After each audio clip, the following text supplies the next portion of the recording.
and welcome to Just Events Online News at 9. I'm Hanifat Ismail. The news headlines. Federal government approves public tenants for grid collapses. Tax bills not threat to revenue collecting agencies.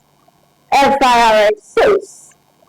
IGBX police officers to wear black bands in honor of Lavaja. Federal government empowers over 19 tractor operators to boost food security. Nigeria, Rwanda signed MOU to boost trade and investment. NYC members demand 77,000 allowance implementation amid hardship. Federal government certifies over local government fee of April certification. And on sport, CAF reviews prize money for Women's Champions League.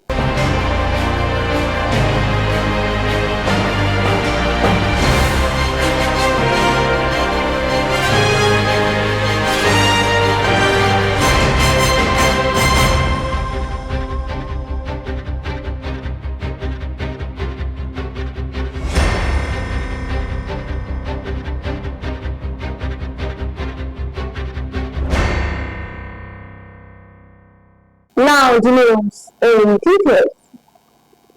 The federal government has reviewed the poor maintenance culture, inadequate and aged equipment, among other challenges, are the underlying reasons for the incessant multiple collapses of the national power grid witnessed in recent months.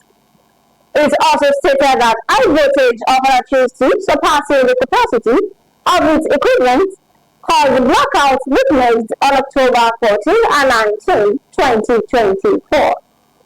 The chairman of the investigative committee probing reason for grid collapse, Nafisatu Asabe Ali, reviewed this during the report's presentation at ministry headquarters in Abuja. Chairman of the Federal Inland Development Service, Zach Adedeji, as his list contends that the four tax bills currently before the National Assembly threaten the existence of any government revenue generating agency or its operation. Speaking at the Revenue House in Abuja, during a meeting with heads of the National Agency for Science and Engineering Infrastructure, the National Information Technology Development Agency, and the Tertiary Education Trust Fund, Adedeji described the content as misplaced. He explained that the proposed renaming of the FRM to the Nigerian Revenue Service will not result in the takeover of other federal agencies, contrary to widespread speculation. The Inspector General of Police, Olukayode Egbetokun, has ordered officers and men of the Nigerian police force to wear black bands for a 7-day mourning period in honor of the late Chief of Army Staff, Lieutenant General Tariq Lagbaja. The police boss gave the directive in a statement issued on Thursday by the first public relations officer, Muyiwa Adejobi. Adejobi said the directive is to honor late Lagbaja, who showed gallantry, dedication and passion in the fight against insurgency in the country during his lifetime. The federal government has commenced the recruitment of 819 young Nigerians to be trained as tractor operators and mechanics, aiming to boost mechanized farming and strengthening food security across the country. This initiative was disclosed by Parent Secretary of the Federal Ministry of Agriculture and Food Security, Temitope Fashidemi, at a 2-day workshop in Abuja, focused on drafting the National Agricultural Mechanization Policy. The workshop gathered policymakers, agricultural experts, industry leaders, farmers association, and development partners. The Rwanda High Commission in Nigeria has announced the signing of the memorandum of understanding between the Lagos Chamber of Commerce and Industry and Rwanda's private sector federation. The agreement, signed at the 2024 Lagos International Trade Fair, aims to deepen economic ties and create new opportunities for businesses in both countries. The partnership will focus on various areas of cooperation, including trade facilitation, investment promotion, capacity building, and joint events organization. The National Youth Service Council members have asked federal government to implement the payment of 77,000 allowance is promised to alleviate the economic hardship they are going through. They noted that despite our government's approval of a minimum wage in July, all members were still receiving the old 33,000 allowance. According to them, the old allowance is no longer sustainable due to high transportation, feeding, and other daily expenses. Therefore, government has presented a certificate award of open verification fee to the Imperial Government area of Ogun State for its efforts at combating open verification. The wife of the governor, Mrs. Bambiri Abiodun, received the award on behalf of the local government from the Minister of Water Resources and Sanitation, Professor Joseph Austin at Eco Center, Ikene. The last on the news is sport.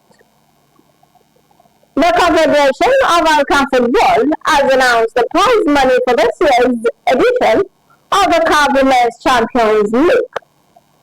CAF said the winner will go home with prize money of $600,000, while the runner-ups will be rewarded with $400,000.